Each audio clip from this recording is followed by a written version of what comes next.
In today's video, I'm going to teach you how to download Figma on laptop. By the end, you'll have the desktop app installed and ready to go without any confusion along the way. Start by opening your web browser and heading to figma.com.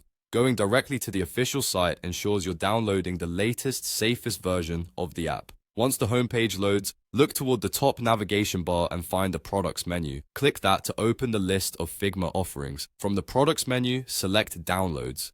This takes you to Figma's official downloads page, which is where you'll choose the installer that matches your laptop. The page usually detects your system, but it's still a good idea to double check you're choosing the right one. If you're on a Windows laptop, pick the Windows download. If you're on a Mac, choose the macOS option that matches your chip type. Newer Macs use Apple Silicon, while older ones use Intel. If you're not sure which chip you have, on a Mac you can click the Apple menu and open About this Mac to see that detail. Choosing the correct version ensures the app runs smoothly and takes full advantage of your hardware. Click the download button and let the file finish downloading. Depending on your connection, this may take a moment. Keep the browser tab open until the download completes and avoid interrupting the process. Once the download is complete, run the installer. On Windows, that means double-clicking the .exe file and following the setup prompts. Grant any permissions the installer requests, choose your install location if prompted, and let it finish. On macOS, open the DMG file, then drag the Figma app into your Applications folder. If your Mac asks whether you want to open an app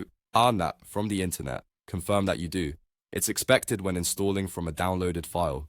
After the install completes, you can launch Figma from your Start menu on Windows or from Applications on Mac. On first launch, Figma may ask you to sign into your account so your files and fonts sync correctly. That's normal and helps keep your work accessible across devices. For quick access later, consider pinning Figma to your taskbar on Windows or adding it to your dock on Mac. And that's it.